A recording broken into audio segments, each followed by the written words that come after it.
Let's go ahead and start recording. Okay, let's thank you all for your time today in this presentation. As part of this presentation, we wanted to talk about the enterprise data management platform that we've been using. We've been using this platform with a number of utilities across the industry. My name is Zendrick Cunningham with Meridian Integration. I am over the products division, and I also have with me Jason Deaton, who is also over our professional services division. So we've been working a lot with utilities with regards to making the CCNB platform, and not just CCNB, but other platforms like Maximo, making them manageable. And what we mean by making them manageable is particularly speaking to the fact that those are very, very complex systems that comes with a lot of data storage, a lot of moving components. So our goal was to automate those processes as much as possible. So as part of these introductions, Jerry, if you don't mind, I would like to know a little bit about your staff, the members on this call, and your current setup, if you don't mind. Okay. Who made it to the call is we've got three of us here who are on our application team, basically, that are senior members of that for CCNB. That's myself and Wayne and Kyle. We have Danielle, who's the supervisor over one of our application teams. She's in Boise. We have Nicole, who is one of our configurers. I can't say that word. Configurers. Right. Does a lot of the configuration in CCNB and controls that. And we have Sean, who is on our technical team. He does most everything else. He does all he and a couple other people take care of all the databases and et cetera, and promotion of code and that type of thing. So we have CCNB 2.2. We have somewhere plus or minus 1 million customers over 8 states, 4 different brands, and we have gas and electric companies, or customers, let's say. Okay. What else can I help you with? Oh, no, wow, that gives me a very, very good overview. So with that many customers that you're billing throughout the month, I can imagine the data footprint that goes with that. I can imagine being a multi-state, multi-division organization, the extent of the configuration and code base you have in place in order to support those. So that does give us a very good glimpse into your world, okay?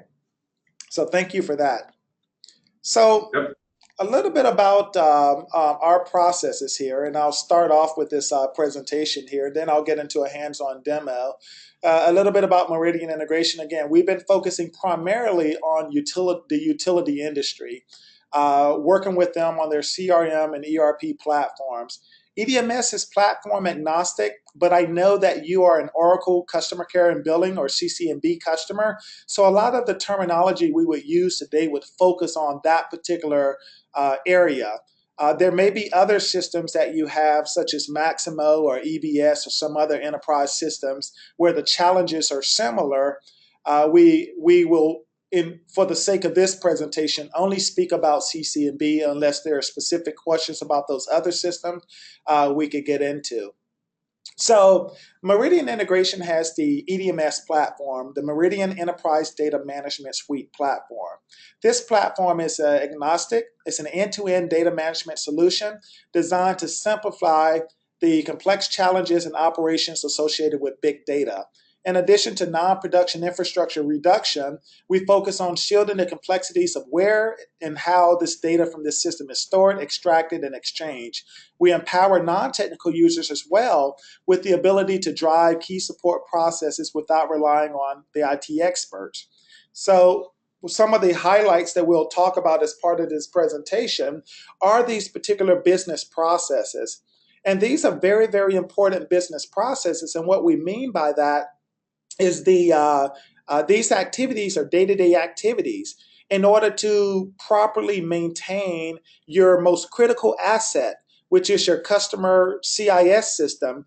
That is the revenue stream of your company. So, in order to ensure that proper data governance, streamlined data governance, and all of those processes are in place, Meridian has spent the past 7 years focusing on those concepts in its entirety, which is why we've helped companies like Baltimore Gas and Electric, Portland General Electric, El Paso Electric, and so on and so forth achieve that level of operational support required by this large system we know as CCNB. So we'll talk about software configuration management, but other aspects of the software that are very, very popular is the test data selection management. So we've been able to demonstrate that your environments, we can reduce the size of your non-production infrastructure by up to 90%. What we mean by that is that your testing environment, your QA environment, your training environment, and your development environment, we provide those environments with timely copies of the data. And what we mean by timely copies is that they're representative subsets. For example, you could have 5,000 accounts that represents all bill cycles, all SA types, all rate classes, all of those various combinations of customers we have built with a number of customers in Orlando Utilities. Their environments have representative subsets that allows you to be able to perform those operations. And what that does is give you a much lighter footprint for your non-production infrastructure. Because your footprint is now much lighter, it allows for better business agility. It allows you to have more frequent or refresh recent copies of that data without having to request full copies of production. It allows for that data to be fully secured and obfuscated. It also allows you to cherry pick specific accounts in order to go into your environment stream. Users of our subset environments, they have no idea that this is a subset environment. As far as the end user is concerned, it looks, it behaves, and it functions just like a full-size copy of production. So it is a very key process because we're able to help you save on your disk storage spending. We also allow you to reduce the number of core-based licensings that you're having to pay for your non-production infrastructure. In other words, we really lighten the load on your non-production infrastructure by allowing developers to cherry pick the accounts that are required by their use cases, by allowing trainers to take the data that they require and replicate that account so that everyone can follow along with a complex customer program, and so forth and so on.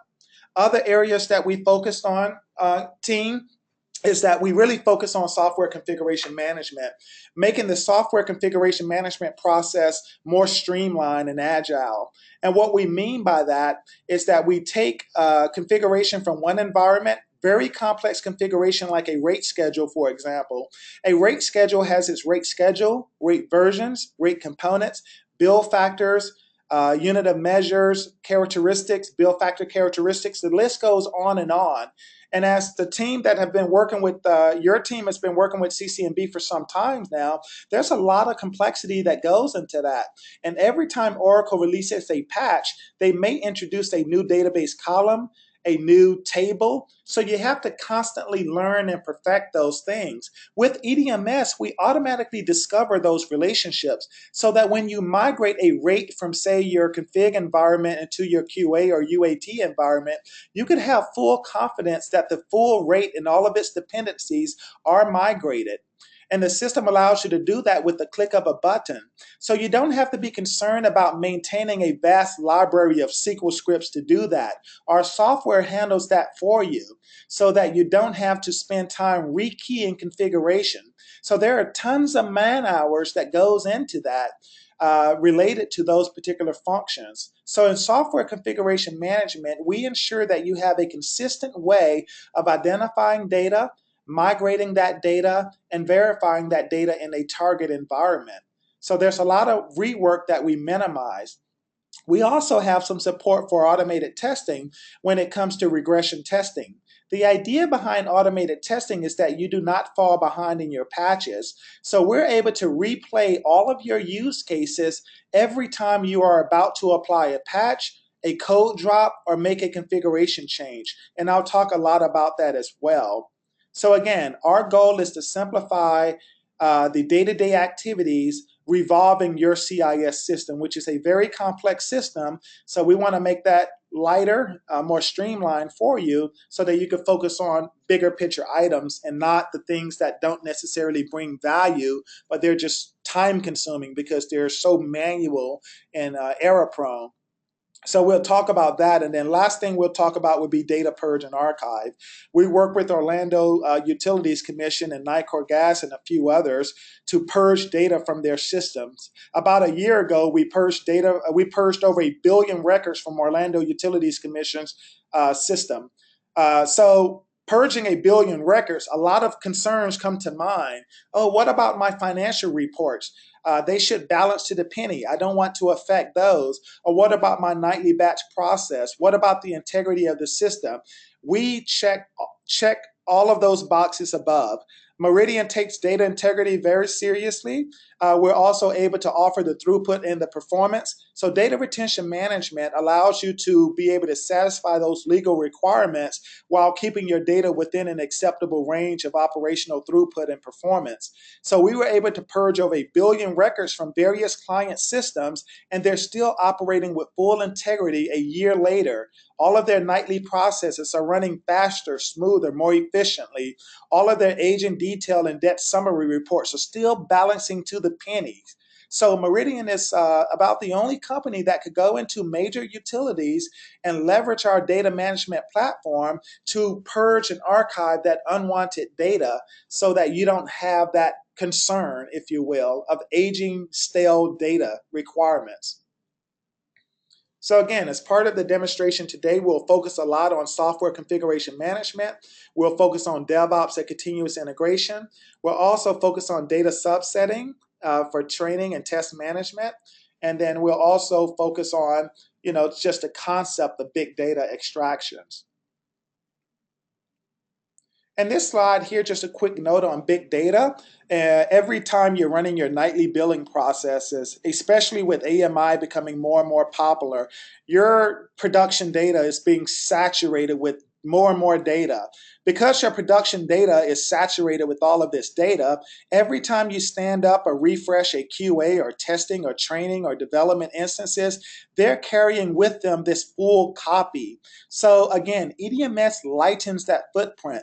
Not only do we take a subset of your data and allow it to be fully functional in a training or testing setting, we also have the ability to correlate into other systems like Maximo or EBS and so forth in order to bring in related data with it, so that not only are you bringing down a subset of CC and B data, the related dependencies are also traveling with it so that the data remains in sync. Even outside of a production setting, you can do full end-to-end testing without having to refresh all of your systems. That is extremely powerful. It saves a lot of time and money and resources on your testing, training, and development efforts. The use case that we presented at the conference this year in Phoenix, Arizona, Baltimore Gas and Electric did a presentation. It's actually on the Oracle Utilities User Group website. Baltimore was able to attest that they were able to save or recognize a return on investment in capital and O&M expenditures exceeding $6 million just simply by leveraging the EDMS platform to reduce that storage. The quote from their presentation is stated here that talks about in 2014, BG&E, CC&B, and meter data management system were exceeding a growth rate of 9 terabytes a year, with roughly 70 databases to support the various projects, including multiple full copies of production, disaster recovery, performance testing, reporting, etc. Their O&M and capital storage costs were out of control, projected to increase by millions over the next 5 years. Testers were complaining that there was not enough meaningful data that they can identify to drive even more full copies of production. And enter the Meridian Migration Manager. Years back when I first met Jerry and Judy and a few others, our product was called the Meridian Migration Manager. It's now called the Enterprise Data Management Suite because it covers data governance from end to end. So we felt that Enterprise Data Management Suite better addresses the needs for data governance more so than Meridian Migration Manager. So Baltimore has stated that use of the EDMS tool has allowed them to reduce their storage footprint, reducing costs, while providing the exact data needed by testers. Here's just an illustration of that. To your left there, you see you have a full copy of production. With EDMS, here's the way your environments look now. They're agile, they're leaner, they're sleeker, they're more functional, more responsive, and people are able to quickly verify their use cases and be able to reset and replay those use cases over and over again without requesting a full copy or a refresh and putting that load on the infrastructure. So the same is true for both configuration and customer data. I've said a lot, and I'll provide a copy of this presentation to you. At this point in time, I will take a break, open it up for Q&A, and then in the next 5 minutes, we'll start up the presentation for the software demonstration. But in order to maximize the time that I have, and I know you guys are very busy, I want to make sure I tailor the presentation to your pressing pain points, because data purge and archive may not be a pain point for you today, at least. Software configuration management may not be a pain point. Data subsetting may not. Automated testing. Out of all of those things that I'm talking about here, I would like to yield the floor at this particular point in time to the audience, just to have a discussion about what your pain points are today so that I could tailor the presentation accordingly, and if you had any questions on the material I just presented. Okay. Danielle, you want to start? You have pain points? Is that if you could see my screen, can you see like a login screen here for our software? Yes. Okay, great. So this is the login screen.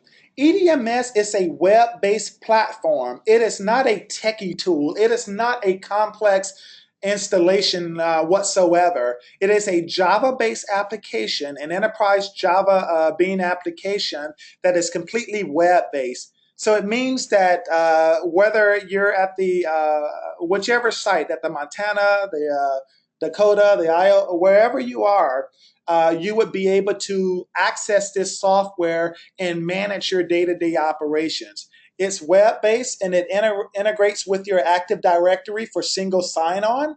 But once you log into the system here, you can see the various areas, the various functions that we support here. I'm going to zoom in here, but it really focuses around organizing your data, capturing your data. How do you capture data? You capture data from various environment definitions. Your environment definitions are shown in the system with all of your CC&B environments. If you have multiple systems that you would like to support, like MDM or Maximo or whatever it may be, even any one of these systems, you can quickly switch between contexts and manage these different systems. So whether you're a CC&B user or an MDM user, or you do Maximo or EBS, our platform will allow this to be a unified one-stop standard for your organization to perform data management. We communicate with databases or your various systems by setting up what we call environment definitions. And these environment definitions allows us to communicate with your instances as source and target data. So we have database connectivity as well as SOA communication with those environments in order to support the movement of that data. So this is a setup consideration. It's a set it and forget it, but it's so easy to set up your environments and then start managing that data.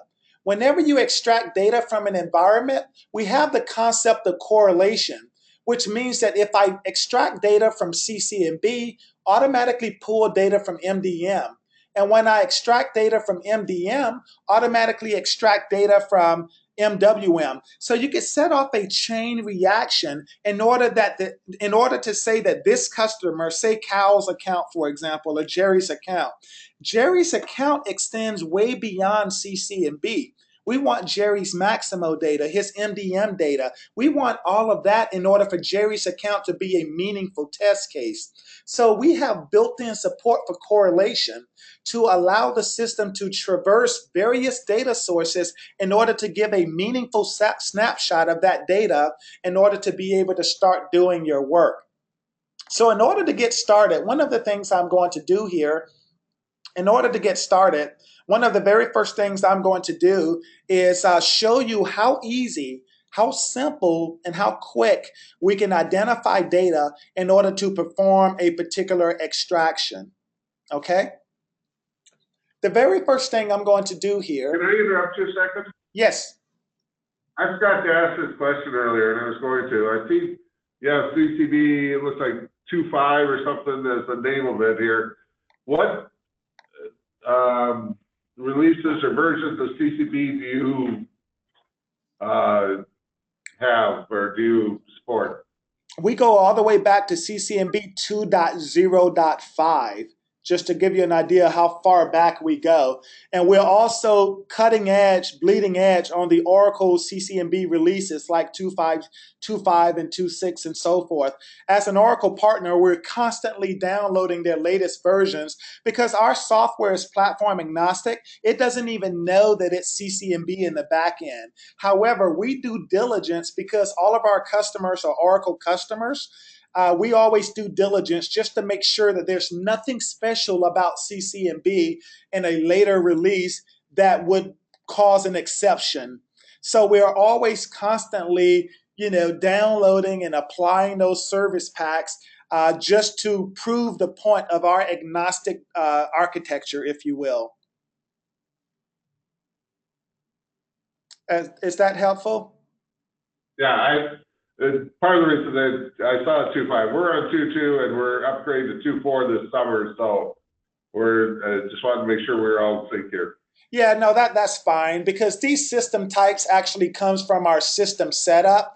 It's just demonstrating the ability to allow you to define as many systems as you would like in the system. Because when you define a system, if you will, once you come into the system and you actually define a system, it gives you the ability to then sort of give it a product family like Oracle CCNB. So if it's in that product family, it could be CCNB version 1.0 and it is supported. So we're fully supported in that particular regard. Okay, thank you. Okay, great. So one of the things that I want to show here is the ability to capture data. Okay, what does it mean with regards to the ability to capture data? So we, in the spirit of software configuration management, in the spirit of change management, whether it's configuration or whether it's transactional, everything is organized into packages. And I will show you a very good example of how packages are organized, how quickly and easy they are to set up. But literally, this software installs in a day, and you can start recognizing ROI the very next day because it has such a very lightweight design and footprint that it allows us to do very powerful things in that particular regard.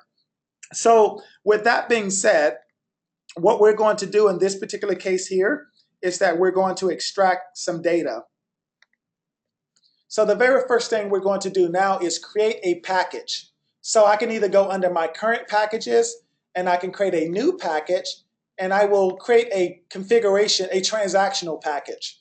My transactional package would be MDU in today's date demo. This is just a recognizable tag. So rather than creating spreadsheets and Excel workbooks, you create a package to organize your work. So this represents collections accounts for the new collections module and IVR interface. So you see how the user stories begin to start to unfold? You create a package, and the purpose of that package is to organize your data. Okay, there are different things that you can do to organize your packages. A package basically captures this information. We also allow you to have user-defined fields in order to further describe your packages. Like you may have an internal ticketing system that you would like to put here. You may have some type of project number, some test plan or business plan. You can also have user-defined fields to define all of that. In addition to that, you can add notes and attachments to further document this user story. But the idea is to provide you with a collaborative tool that has built-in workflow and notification that allows the team to communicate and provide visibility. This makes better sense when we're talking about configuration, but because we're talking about transactions. But at the same time, whether it's transactional or configuration, data governance is data governance. We must have a reliable and consistent and efficient way of getting at the data and migrating that data. That is why we provide a unified process such as package management and release management to facilitate the movement of that data and to ensure that environment owners and stakeholders are able to approve the movement of that data throughout the enterprise. So those are things that we take a lot of pride in because we focus a lot over the past decade on not only not only the technology, but the business processes that drives your business day in and day out. Okay. And we've learned a lot as well because we bring industry best practices to the table. We're able to share with Montana, Dakota what we've learned with Portland. We're able to share with Portland what we've learned with Duquesne Light and Power in Pittsburgh. And we're able to share with them what we've learned in Orlando Utilities.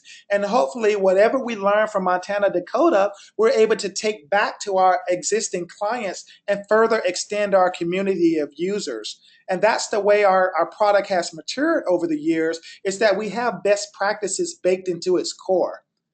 So with that being said, how easy it is to capture a customer's account. I will show you now, and then I will get into the nuts and bolts of it. In many cases, when you extract customer data, you will extract customer data based on a business requirement. In other cases, there may be a specific account that Danielle is trying to identify.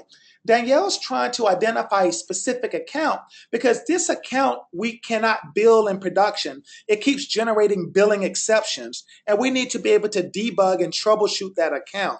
We can't debug and troubleshoot in production. So rather than requesting a full copy of production or waiting, the system allows us to cherry pick a specific account. And you could do that by simply taking a snapshot.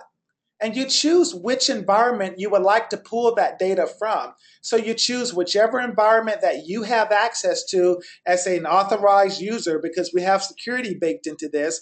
For example, Sean may be able to extract from UAT, but not from prod. Jerry can extract from training, but not from prod. So you can actually implement security about where people could pull data from. So in this case, we're pulling from this particular source environment, and we're pulling in an account. So you basically tell it what you're going for. And then once you choose that you're pulling the account from the system here, the system is smart enough to know all the available objects in the system. So in this case, we are pulling in an account. We're going to use the customer V. And you can also apply ETL for conversion, but we'll talk about that later. There's a utility in Portugal, in Lisbon, as you can see in this name here. They're using EDMS to perform all of their conversions. So we take data governance to the nth level, but in order to focus on what your pain points are, I won't go down those paths because those are discussions that would be future benefits that you could take advantage of. They're present in the system now, but Jerry, I don't like to oversell, if you will. It then becomes too much information and it's a distraction. But those are other benefits, and this popped up because it's available in our demo. But what I have here is a specific account. I could choose a specific account, or I could refer to saved queries to identify customers based on a given scenario or user story. For example, accounts with late pay charges. These are things that we set up for Nicor Gas. So that's why you see not in Illinois, because Nicor Gas was purchased by AGL. AGL was purchased by Southern Company. So they have multiple CIS divisions spanning multiple states. So our system allows them to go in and segment data based on which CIS division they're in. Which customer class they're in, and so forth and so on. So that's what that goes to, and so forth. So in other words, you could choose customers by combining various matrices here, a combination of requirements, if you will. But again, in this case right here, I want to choose a specific account from a specific environment. And I can do so by just simply putting in my account ID, and I can extract it either real time or via batch. In this case right here, let's go ahead and extract it real time because it's a single account. I would just simply click save. So rather than writing numerous SQL scripts, rather than engaging with a database administrator, rather than going through countless efforts, within a second here, I was able to extract everything about that customer. I have their adjustments, their bill segments, their calc lines, their billable reads, their cases, anything that you can think of about that customer. The system has dynamically detected all of that data, and you can actually view that data. There goes the payment details. If you look at the person, you can actually see the person details there. So with the click of a button, you could take a fully representative image of Sean or Danielle or Jerry's or anyone's account. You could quickly take that account, put it into an environment, and run all of your use cases against it. Another powerful feature of the system as well is that, just say if this particular user that I've shown you, this user is hard to find because it is so unique. This customer has a renewable meter, they have a pay plan, they're part of a special rebate program. To spend time digging for other customers like that is not a good use of time. And even if you spend time digging for those other customers, you may only find that there's only one customer in your entire system that has this combination. So what our software allows us to do is allows you to replicate that customer by saying, okay, I'm doing a training program and one customer is not enough. I need to be able to share this for all 10 attendees so that they can follow along precisely with this exercise. So if I have 10 people as part of my training class, I can say, give me 10 copies of that customer, and I will replicate it. So what the system will perform at that particular point in time, it will replicate those accounts. It will take that account and replicate it, and it will have like Jerry and Jerry 1, Jerry 2, Jerry 3, Jerry 4, and Jerry 5, so that the training instructor could say, here's your Tony, you're Jerry 1, Cal, you're Jerry 2, Danielle, you're Jerry 3. And everybody could follow along the training exercise more concisely. So when the training instructor says, click on the fourth bill in your billing history, everybody could rest assured that they're clicking on the same relative fourth bill. So our replication is now complete in a matter of seconds. If I go back to my package, I can now see that this original base account has now been replicated to produce 10 distinct accounts that have nothing to do with the original replicated account. If I click on the original replicated account, and I go down to something like the the account person. So let's go to the account person. This account person here refers to per ID 787. So keep that in mind. If I look at one of the replicated accounts, I will see that it does not refer to 787. It refers to its own person, which is 105, which is a new ID for 105. And if I come down and I look at the individual person, this person is 105 with the name of the original person, as I mentioned, Jerry, and then it's going to be Jerry number 1, Jerry number 2, and Jerry number 3. So the training instructor could then issue those accounts and everybody could follow along. So this right here, just in and of itself, is a time saver like none other, not just for training exercises, but for actual test cases. Because when you run your tests, and Danielle and others know this very well, is that when you run your first test, you exhaust your data. You can't rewind the clock because that scenario was so unique to the fact that the customer has never had a collections process ever before. So once you introduce a collection process, well, that customer now has a collections process. So your test case is now null and void. So what this replication allows you to do is tweak your configuration and retry against the next one in your inventory. And if you don't like those results, you can retry over and over and over and over again. So even with replication aside, even if you didn't replicate, one of the things our system allows you to do, because this is a snapshot, it represents a moment in time reference of this customer, you could simply redeploy or re-release that customer into the test environment without engaging the DBAs. So even in the absence of replication, you could quickly get back to your baseline every time. So you guys could probably sense the passion that I have about this because I've seen it firsthand. I've seen how much time, how much man hour, and how much quality it brings to the end users in terms of getting on by their business and performing their work, all while reducing the burden on your IT infrastructure. Okay? Before I move off of the Yeah, top, yes, go ahead. I'm sorry, guys. I was just gonna say, and this just went through my head, I don't know, but I'm sure other utilities done the same thing. We created, CM tables, custom tables for us. Is there anything that, yours could do that we could modify to say you'd do the same type of thing, and if we had CM tables out there that we wanted to replicate? No, that's true. If those CM tables are part of your customer V, for example, you may have a CM underscore FA underscore follow up table where you do follow ups on your customers for the field activities that go out. That is part of that customer's footprint. So we will capture it. It will show up as part of that footprint. That's if you've somehow tied it into the ERD, right? Which I don't know that we have. No, as long as in CCMB, as long as you have the relationship defined, and then as long as the relationship is defined, and then it will discover, it will pick up on that relationship and say that those items are related in that way.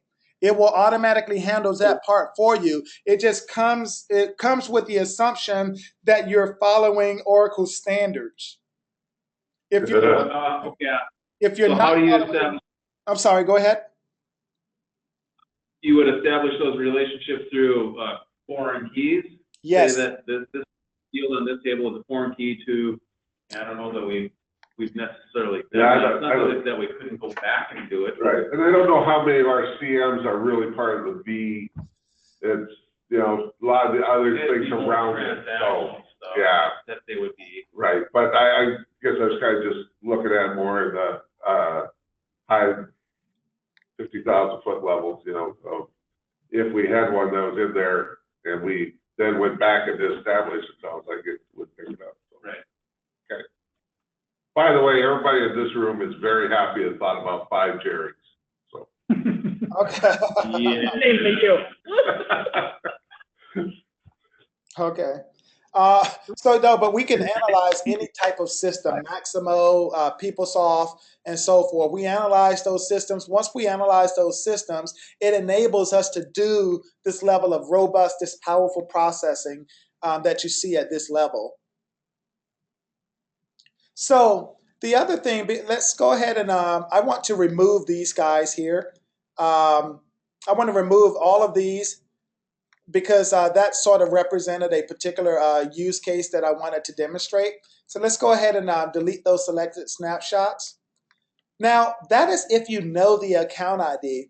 Sometimes you do not know the account ID that you're looking for. all you know is that you have basic requirements. So for example, that's what we call predefined conditions. Either the business user could set these up or the technical users. In any regard, it may be debatable in terms of who does this within the organization. I've seen different cultures. I've seen, like in Baltimore, the technical team sets up all the extraction rules. In Orlando, you have business users setting up some of the rules. But basically, what these predefined conditions allows you to do is come into the system and set up rules to identify your repeatable data extractions so that you don't have to write queries for them. This goes into your inventory or your library, and the list goes on and on. So here's an example here. I could say MDU, residential electric with active pay plans. I'm making this up, but you guys will know better than I do in terms of what are the typical data requests that the business is sending IT all the time. I need data for this because the business knows the data, they knows the type of customers. However, the IT folks have the technical expertise. So there's a gap there, and they're constantly translating to one another what they really mean.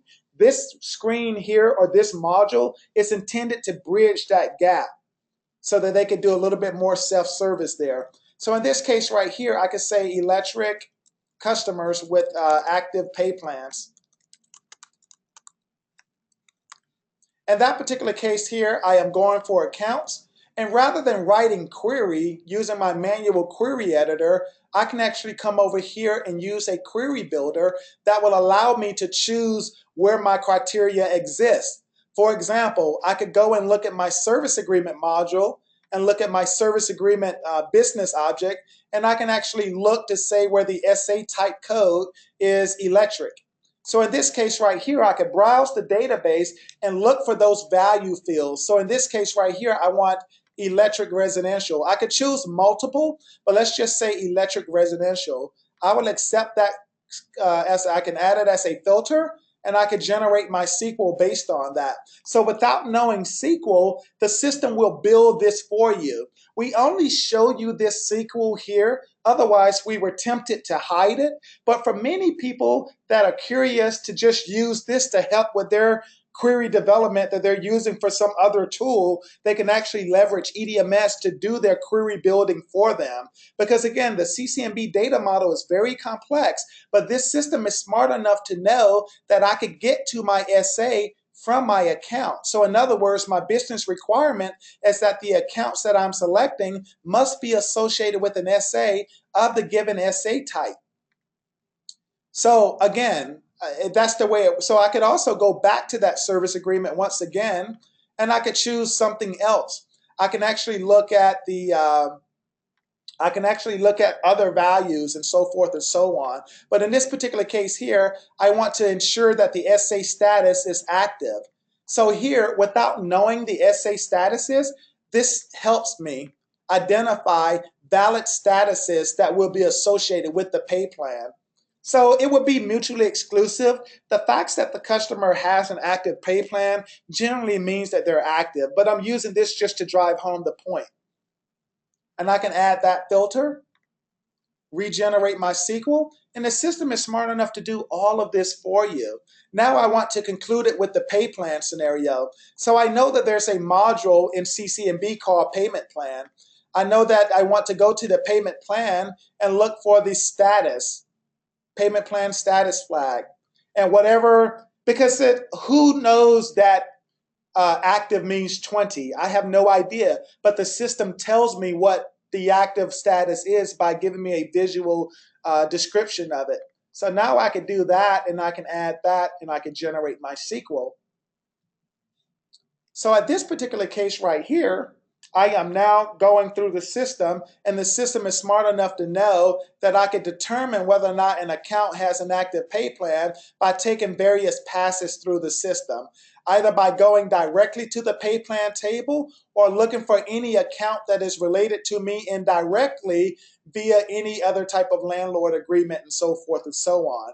So that's all dynamic discovery. In this particular case right here, I can now save this request. Now that I have this saved in my inventory, if I go back to my previous example, rather than extracting data based on a particular account ID that I just so happen to know, I could come back over here now and use my smart selection, which is my MDU selection criteria. And I can choose that. And now I can use this to extract.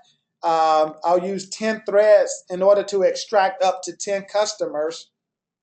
And I will submit this now as a background process. And what that background process will do is evaluate the database looking for customers that meet that criteria. And once it finds the customers meeting that criteria, it will then go into the system and perform just that. Okay? Now, in this particular case right here, I did not find any data, which is okay because those scenarios tend to exist. So what I am going to do here to loosen that requirement is go back over here to my MDU example.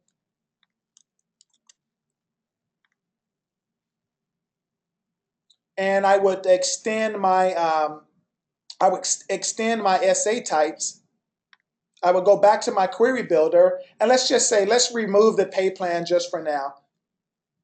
And let's regenerate this SQL. This would just give me electric customers. This would just give me active electric customers. Because the system will do exactly what you tell it to do. So if you tell it to look for active pay plans on that SA type, it's just so happened that the system actually did not have that data. But in this case right here, by saying, okay, well, let's just see what we have for residentials according to those particular statuses. Let's go ahead and request 10 threads again. And we would do 10 results as a maximum. And we will kick off this job once again. And I will save this data. So in this particular case right here, the system is now running. And you can see that we have now found that there is data in the system that corresponds to this particular request. You can see that we've limited to 10 records. So every thread got one, each thread receives one record each. So in this particular case right here, the system is now running its process. The first thread has already completed. The other threads are now completing. So just in a matter of seconds here, I've extracted roughly 10 accounts and all of their data. And if you come over here and you look, I can see that I have those accounts. And if I click on those accounts will have the SA type that I was expecting. So if I come and look at the SAs here, there goes my residential electric. So if you look at the SA type column, there goes my ERES, and the status is 20. So you can see how the system goes into those particular scenarios. Okay? Now, because I didn't have anything with an active pay plan, we're using the Mark Bazil database here from Oracle, and I believe that we've exhausted. So what I want to do right here, because I think everybody gets the picture now in terms of the accounts that we've extracted, how easy it was to extract it. If I go back to my predefined condition here, and I'll move on from that topic because I think everybody gets the point here, I'm going to go in and look at my collections process. Rather than that, I'm going to shift gears here and just simply look for customers with active collections processes. So here I'm going to look for the collection status of active. Let's add that condition. Let's regenerate our SQL. Now let's save that. And I would just modify the description here, active collections. But you can really have a lot of fun and excitement with this because once you build your inventory for data identification, that inventory lives with you forever. So all of those repeatable extractions that you would have traditionally done in the past are now automated for you. Basically, your end users come into the system, they request to take a snapshot, and they choose that they want to pull an account, and they basically come and shop for the data using the menu that you provided for them for the active collections. So again, once again, we're going to limit our results to 10 accounts because that's all we need for this use case. So in this particular case here, let's try our Let's try it now. Residential customers with active collections.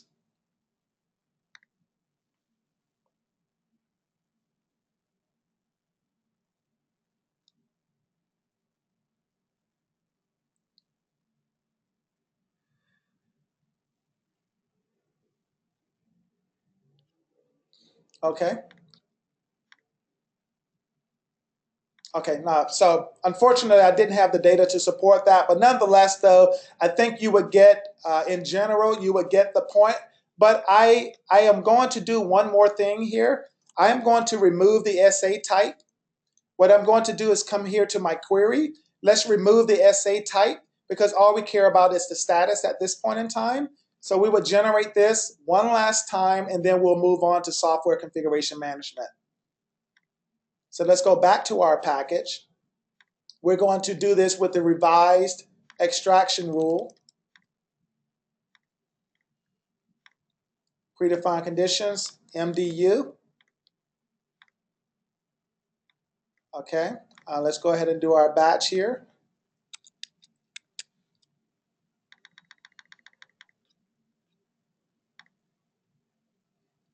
Okay, so at this point in time, we've submitted a batch process.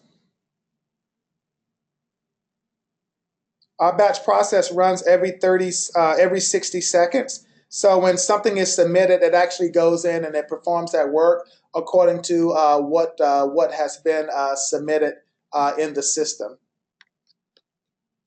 Okay, so I'll move from the topic and come back to just data subsetting in general. I think everyone sees in terms of what it does for our customers with regards to allowing them to identify data based on their business rules and so on and so forth.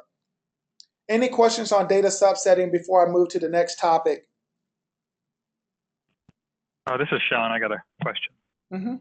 Hi, Sean. I'm just curious. I haven't had a chance to look at any of the documentation or anything. When you're doing these data subsets and you're creating these packages, where are they being stored? They're stored in a Meridian database. We have our own database that runs with our software, and we store these snapshots. The reason why we store these snapshots, Sean, is that once you have these snapshots, the database administrators could do whatever they want with those source environments. We don't care about them anymore because we never look back.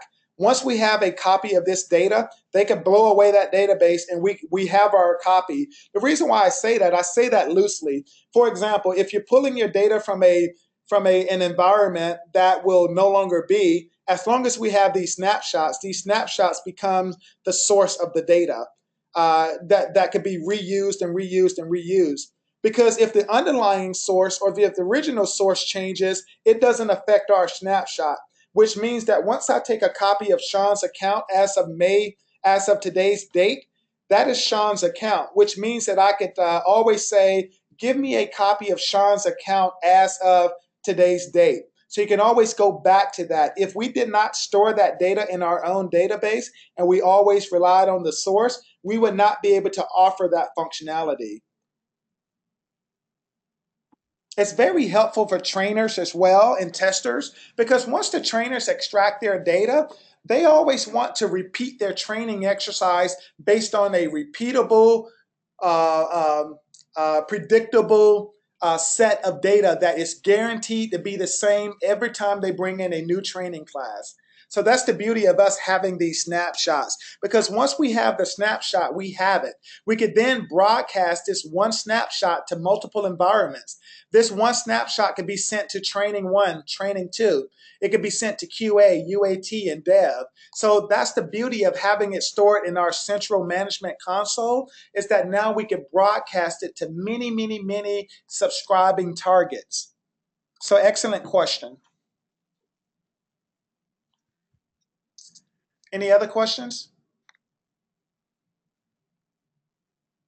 Okay. So just to follow up on that, then I'm curious, do we have the ability through this to, anytime your customer data falls outside of your control, it's a point of concern. So do we have the ability to, when you're creating these packages or subsets, alter the data, for instance, specific account information? Yes. You can alter the data. You can obfuscate the data. you could apply different rules to it as you're extracting the data. For example, we have data extraction rules. Data extraction rules allows us to apply sensitive data scrambling and obfuscation against data. For example, when we're pulling data from like a prod CCNB environment and we come across this particular table, you can apply whatever data extraction rules you want against that data. So you could do sensitive data scrambling as part of processing rules. You can scramble the names, the SSN, whatever data you would like to scramble and obfuscate, and then that is what's supported. And that's what our customers use today. So it's very helpful because when you bring that data down, we mask all of that information. So no longer will QA training and test environments have sensitive information. We deal with that as part of the rules. So you can set the rules at the source. So for example, if you're pulling data from this particular environment, I can set up an outbound extraction rule that will apply any rules to the data.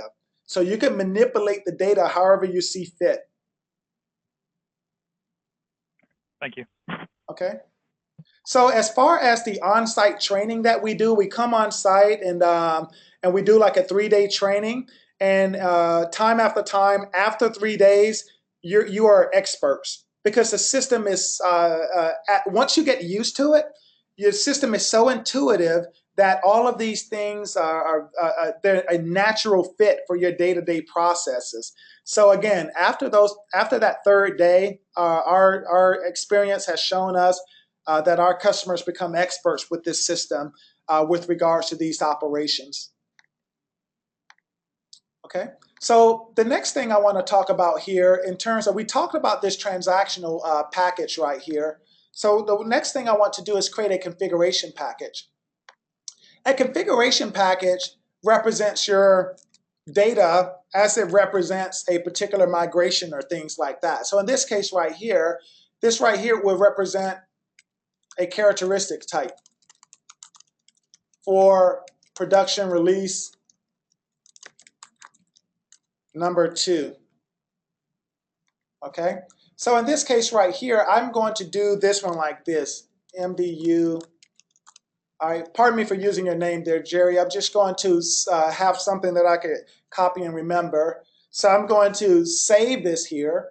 So the beauty of software configuration management is that we could take our configuration, such as a characteristic type, and we could pull that characteristic type from our environment. Let's go out here, and I forgot, I have one here called ZZ, I want that one.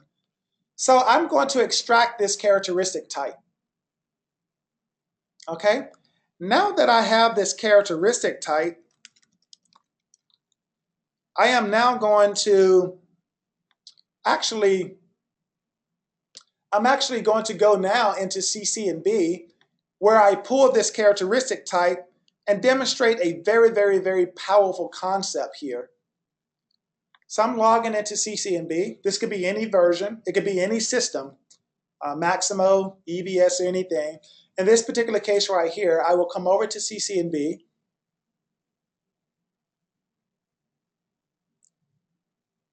I should have had this teed up already. So I will go into the system and I will identify that characteristic type I've just extracted.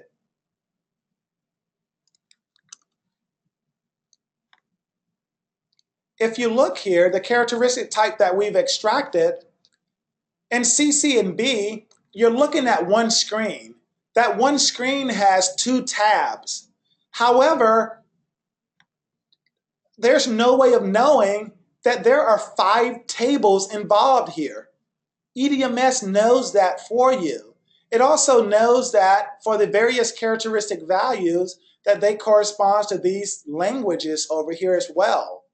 So again, it speaks to the ability to dynamically discover a relationship and give you the full confidence that your data is wholesome and representative of the required entity. So in this particular case right here, that wasn't my point. I wanted to demonstrate a different point. If I came over here and I added another value, because time has passed, and I've someone, either myself or one of my colleagues, have modified this characteristic. However, I'm now back in the office and I want to complete my work. However, I don't know whether or not this characteristic has been updated or not.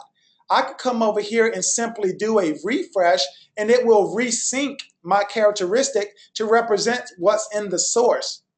However, you may not want to do that. Sometimes you would just like to have knowledge of the change because you may debate what your fellow colleagues have done in your absence. So our software allows you to do point and click comparisons. So I can now compare this package and I can compare it to any environment that I like.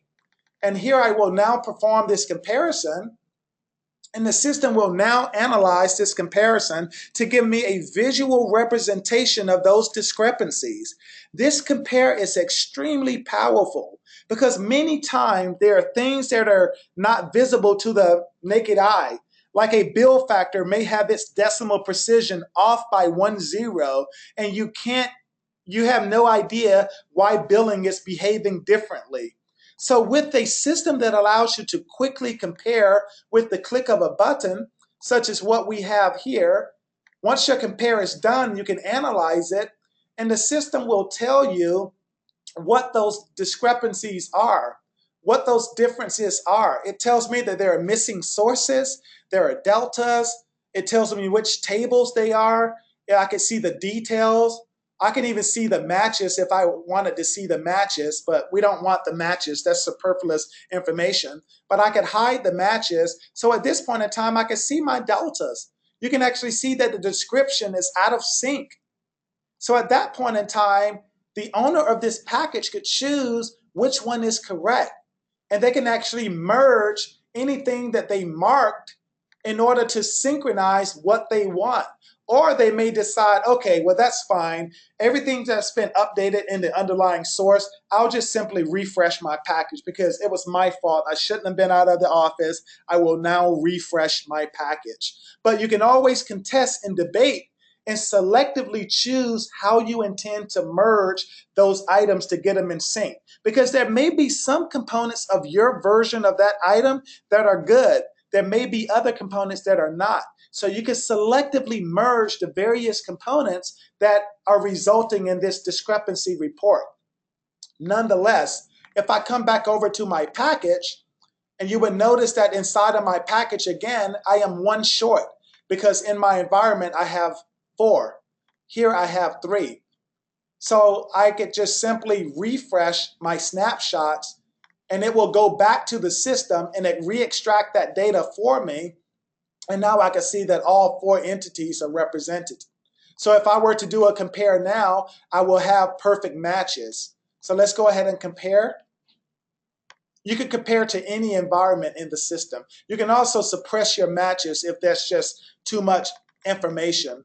So in this case here, I will now perform my compare now.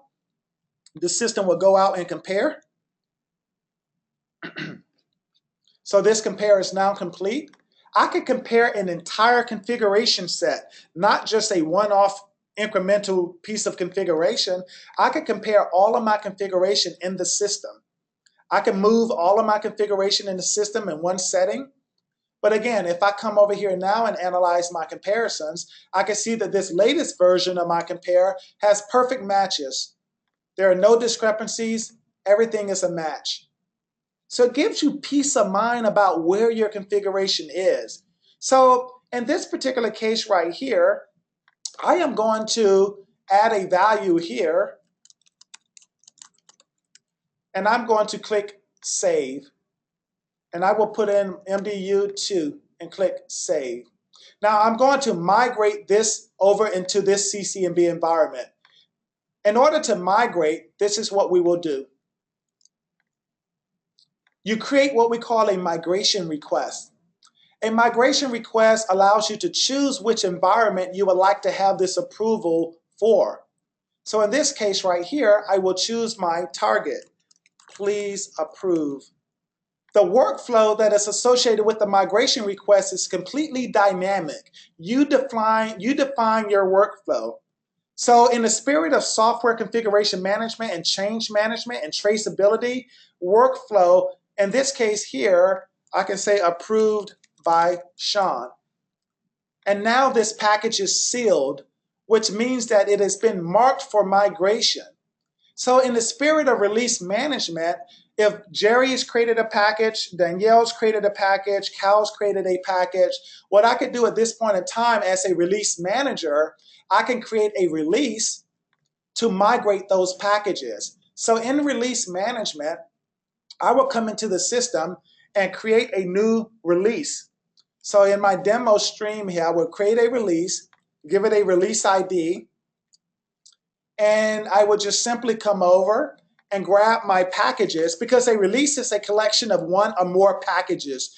Typically, a release contains multiple packages. So if I'm the release manager, I'm saying to my entire development team, I'm saying to my entire config team, hey guys, we're doing a release Friday night. Make sure that all of your packages are approved and sealed so that I can harvest them and generate this release.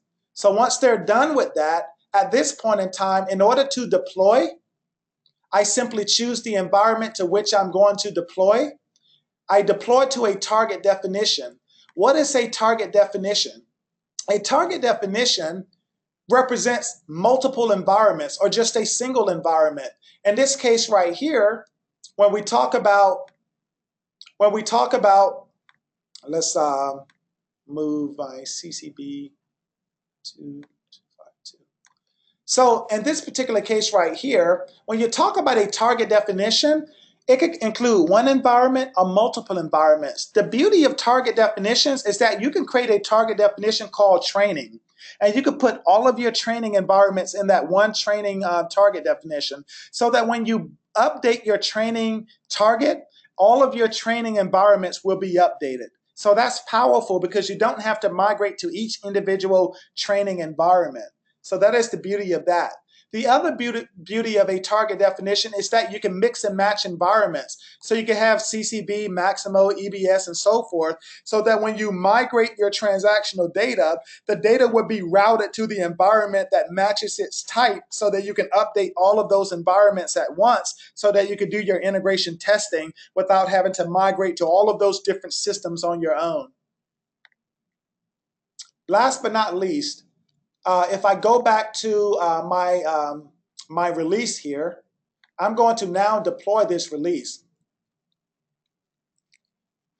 The reason why I want to deploy this release here is to demonstrate to you how deploying a release, I will do this real time, how it will update data.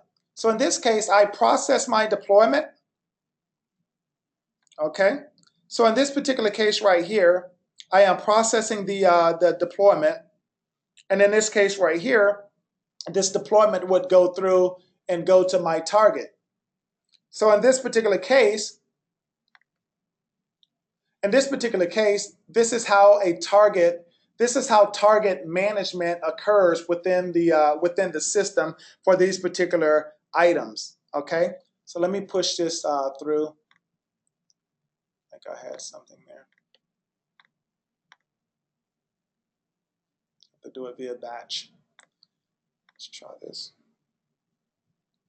Okay, but that is how you deploy data between environments. So sharing data between environment involves creating a release, and that release then goes into that package.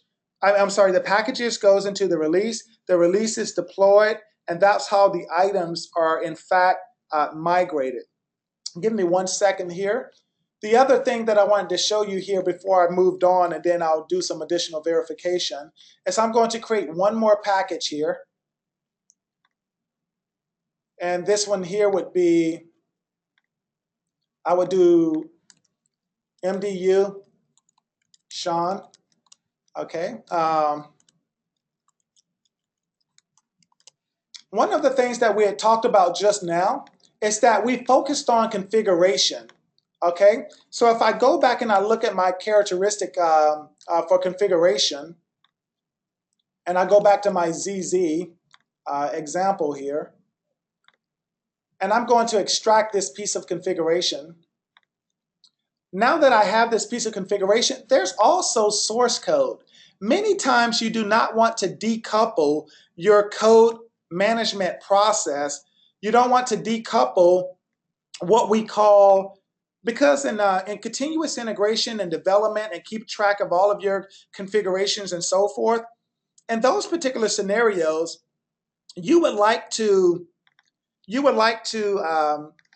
keep your code as part of a continuous integration DevOps stream. And you guys may have started some initiatives around DevOps. But one of the things that I want to demonstrate here is going to be an example I would like to show. So in the spirit of, I'm not sure what version control software you use today, but in the case of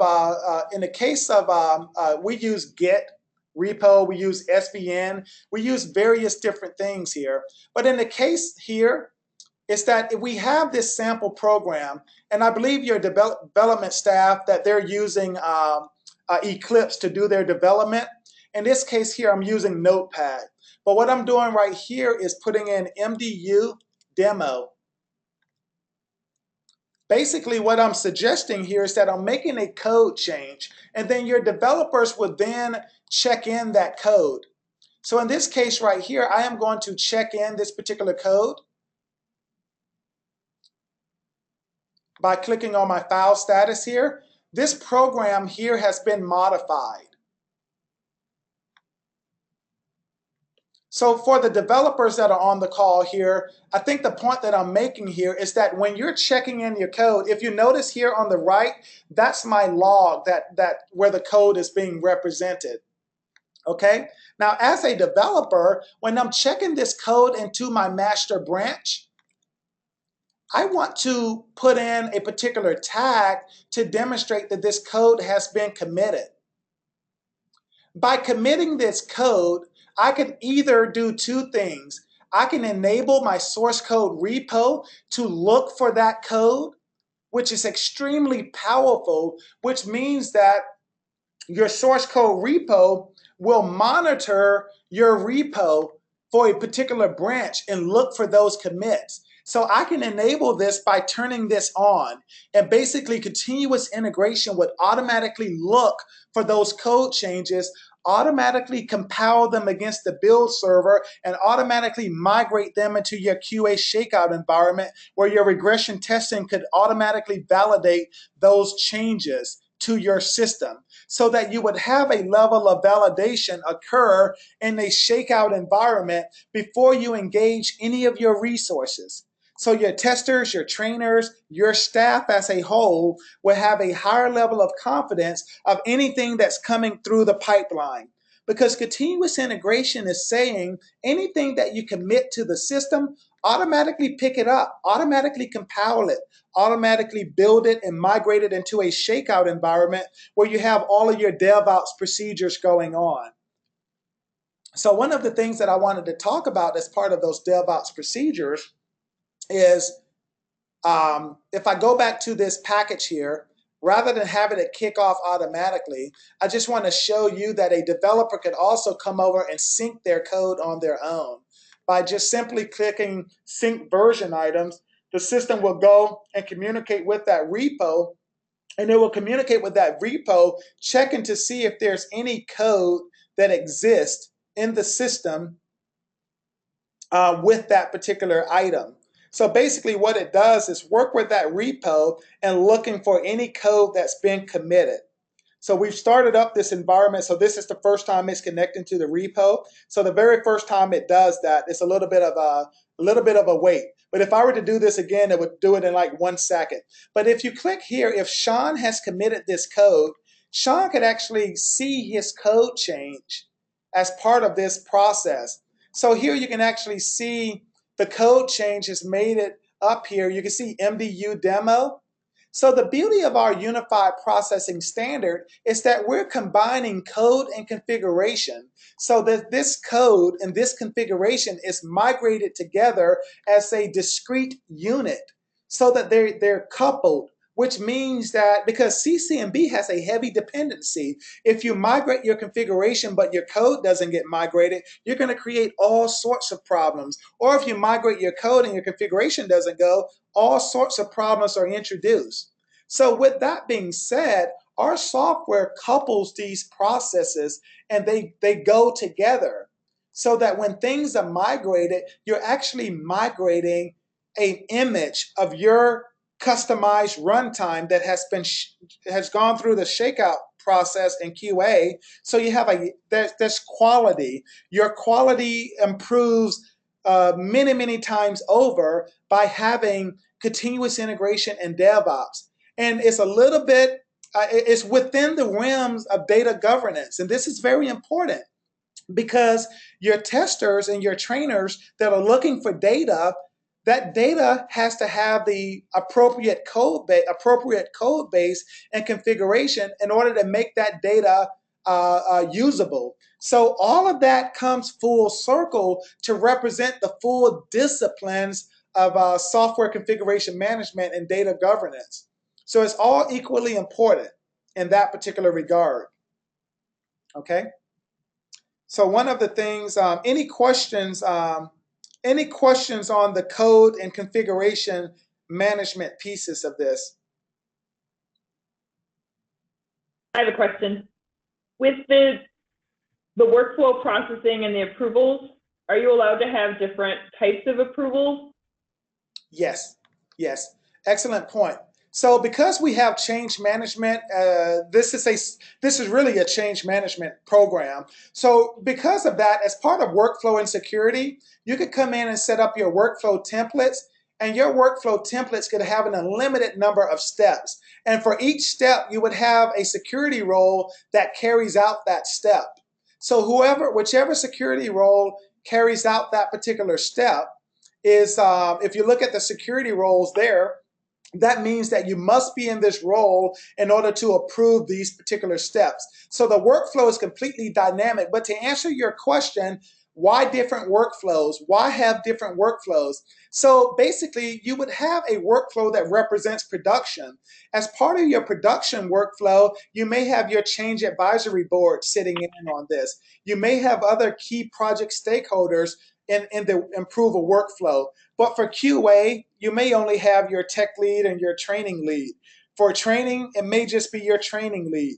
For QA, it may be your dev lead. So the reason why that is important is that on your target definitions, if your target definition represents production, and then your production target definition will have a production workflow.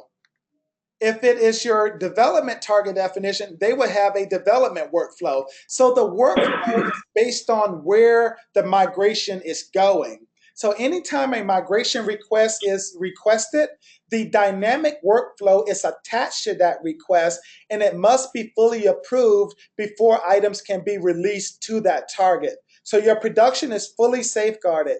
Your UAT is fully safeguarded. Your training is fully safeguarded. So your environment owners will be the toll gates that would have to approve those migrations.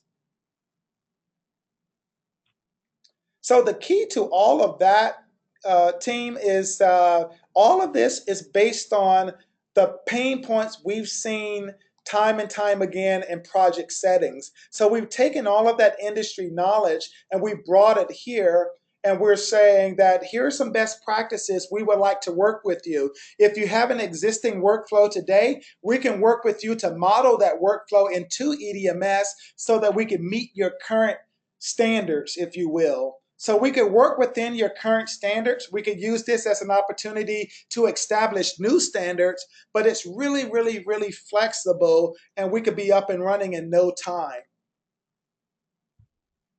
Okay? Thank you. You're welcome. That helps. I have one more question. Mhm. Did I see, I know previously when we had seen the software, the ability to pick and choose, such as a configuration thing, wasn't there, but it looks like now that is incorporated. Yes. You were picking a specific characteristic type on that list, correct? That is correct. That is correct. Okay. Thank you. That is correct. That's a very good observation. You're absolutely right.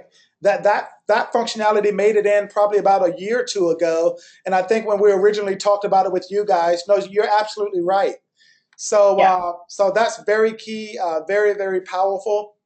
One Yeah. last thing I want to talk about here before we move on, because I want to save time for some additional Q&A that you have.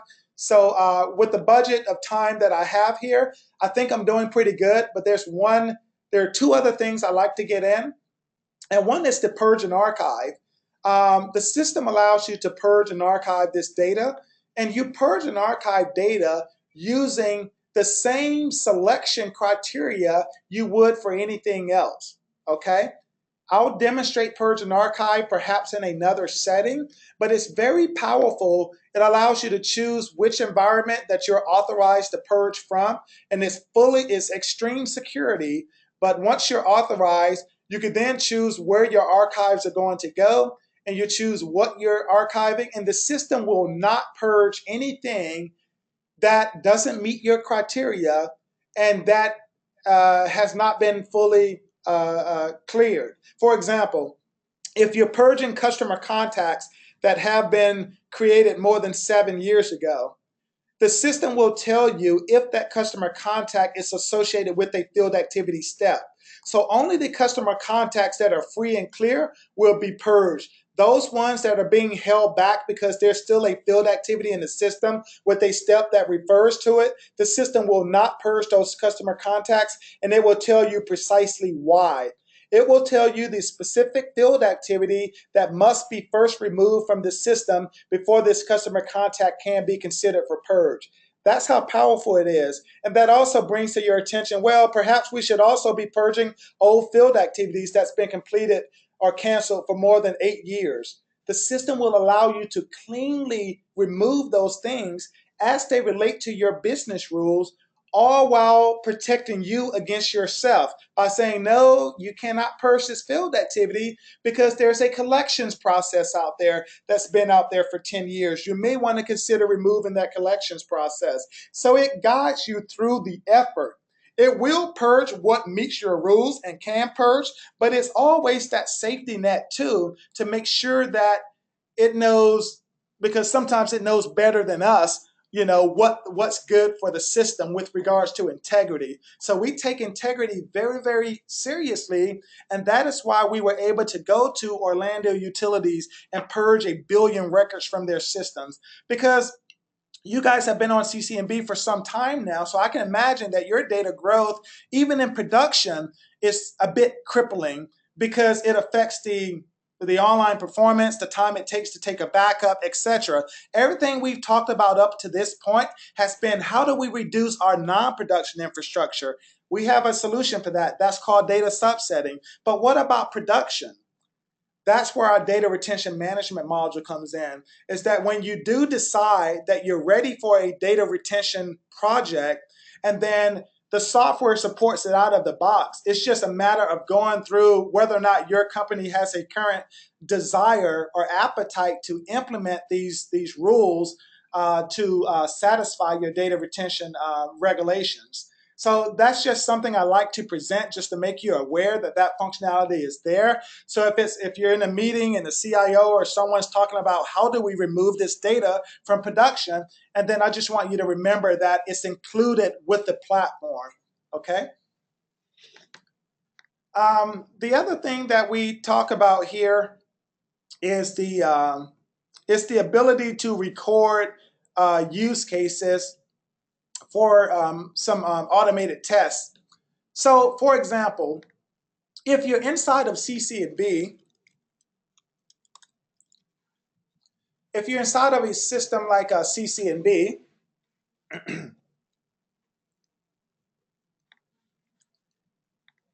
there's, as part of regression testing or any type of testing, I would say regression testing because what we're talking about is in the spirit of continuous integration, in the spirit of DevOps and software configuration management. When those changes are being made to your system, we like to know how you're impacted by it. For example, if Oracle does a patch, Oracle sends release notes about what the perceived impact is, but Oracle has no clue what the true impact of to your organization the patch means. Only you know what the patch means because you have your data, you have your configuration, and you have your customizations. So only until your system executes will you be able to perform such a thing. In this particular case right here, when we talk about a use case, I'm going to give you a use case of creating an adjustment. Creating an adjustment seems like a simple task. Sounds like a simple task, but it could be time consuming if you have to perform that task every time. So for example, if you have a residential customer and you would like to add an adjustment to that customer, having to do that every time a patch or configuration as part of regression testing, that's significant man hours. But unfortunately, best practices requires that you test your systems. And that's what you've been doing all along. But what I want to demonstrate to you here is how we can automatically trigger this information using your data in an agile setting. So for example, we have this concept of this recorder to where we could say MDU test. You can create as many of these as you want, whether you're creating a case or whether you're creating a test, an adjustment, an account, start, stop, whatever the case may be. So we create this. We create this so that we can go over to our SA.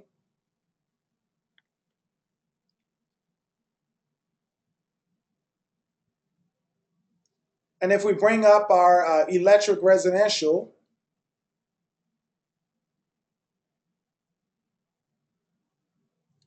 I want to add an adjustment to this SA. But not only the time it takes to do this, even if you are an expert, it's the expertise. If you're an expert, it's the time. If you're not an expert, it's the expertise of who could do this regression testing, because you have to know these systems. But it's still time consuming even for the experts. So we don't want our experts spending time doing these repetitive exercises, because this is regression testing, not user testing.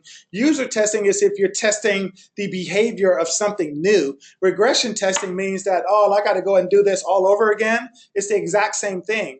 So that's the distinction. So in this case, we're creating this adjustment because someone's applied a patch or there's been some customization. When are you looking to upgrade on your CIS system? End of July, right? Yeah, it's a little too late to do something like this, right? Oh, perfect, perfect. We're pretty much through testing. We're just getting. Could have used it about 6 months ago. Yep. Okay, okay, perfect. So in this case right here, we've generated this adjustment, and now we're going to submit it for approval, which is the freeze function. So my CCNB, I have a lot running on these VMs, so just bear with me. It's now done, but this will be the end of my individual test plan. So what does that mean is that for my individual test plan, I have now recorded that, and I now want to save it back over into EDMS so that we now have the steps required to perform that task. Not only will EDMS perform those functions, we combine data selection with data execution, which is the perfect harmony. So what we demonstrated here is data execution. So EDMS does data selection, and now with a recorded test plan, we can also do data execution. Data execution, if I come over here and look at my CCNB 2.4 environment, there's my MDU test plan. EDMS has detected the various activity that CCNB was doing through sniffling, if you will, okay? So if I come back over here to my MDU test plan, I can see that an adjustment was added and then it was frozen, and how the system was smart enough to sort of detect which SA to use, go and find the SA that is ERES, which account to use, and so forth, because it's very, very powerful in terms of what we're about to demonstrate here. But in terms of those particular use cases, when a test case is executed, when a test case is executed as part of your test profile is very key. And what makes your test profile very key is that your test profile allows you to include all of your test plans. And when you choose your test plans, you could choose the data that goes with it. So the system automatically created this data selection rule, which basically says, go and find a customer that meets the criteria of the customer used when we were recording this plan. So the whole time we were recording this plan, the system was storing little trails of data that EDMS could then use as part of our data selection engine. So you see how everything now comes full circle? EDMS excels at data selection. So why not take data selection in order to identify the accounts you would like to test with and send it to this test plan for execution? And as part of execution, of your test plan, these particular fine-grained services in CC&B would actually be executed in terms of executing the raw business rules to populate all of the fields in CC&B and save that data as if an end user saved that data.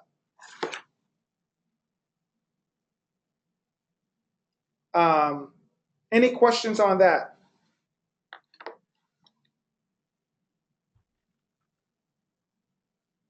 Doesn't look like it from here, anyway. Okay, very good. So in terms of how, sorry guys.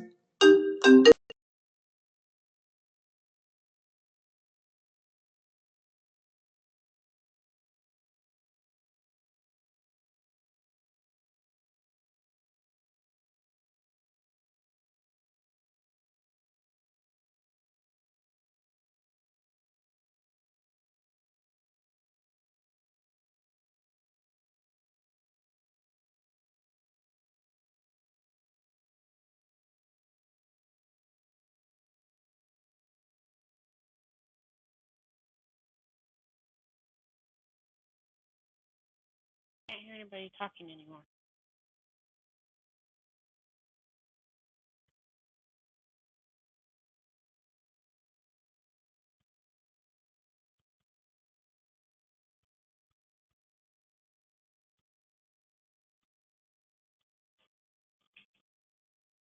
Did you mute your phone? Sorry, guys, I was talking and I was on mute. So at this particular point in time, you can submit an automated test manually, or you can have it kick off as part of a target definition association, which means that anytime something is migrated into this environment, automatically perform this full regression test profile every time, okay? So, but in the interest of time, submitting an automated test means that you could choose where you would like the test to be performed using replication, and I'll talk about that. But in this case, I'm going to say MDU test 1. I'm going to submit this automated test process, and it's going to make perfect sense to you here in just a second. So let's kick off this automated test.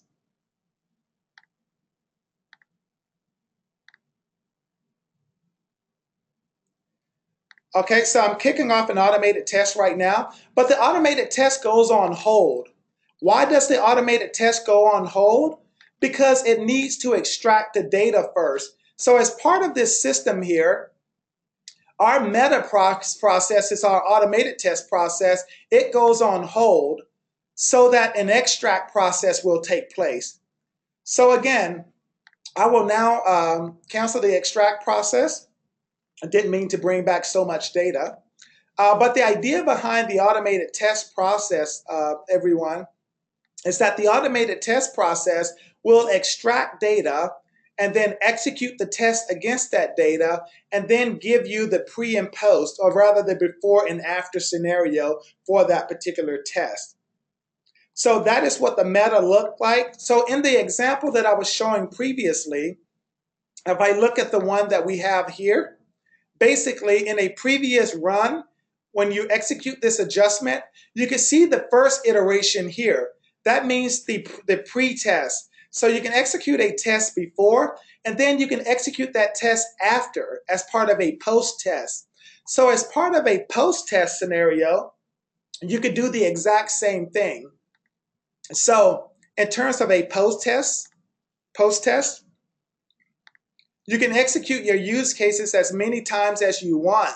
So in this case right here, we executed the same test over and over and over again by going up here and doing a retest.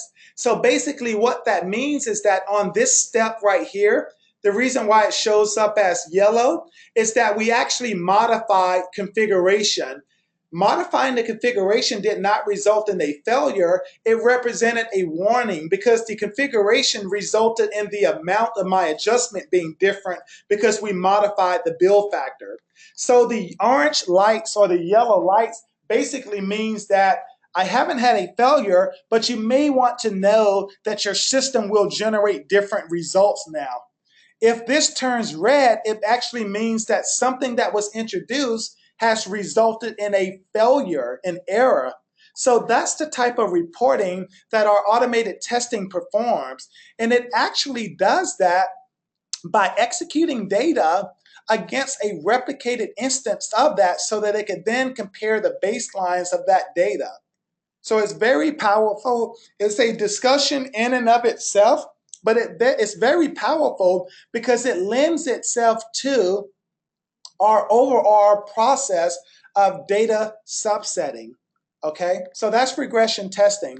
But without belaboring the point, in terms of what we've shown here today with regards to how you can quickly accelerate your training and development environments and cut the size down by 90% or even more, is very, very powerful. So the system does a lot of things along the lines of data management. And like I said, continuous integration in DevOps, if that's going to be a post-go live initiative for your DevOps, and then we would like to talk about that as well. All of this is included in the base product. It's just part of our data governance framework. So whether you choose to use those other features, it's going to be based on your schedule. But I do think that you would see some immediate value in the data subsetting. And with that being said, Jerry, I'll turn it back over to your team. But that will conclude the show and tell aspects of this WebEx. Fantastic, thank you. You guys have any questions for him? We got about 10 minutes or something before we're out of time.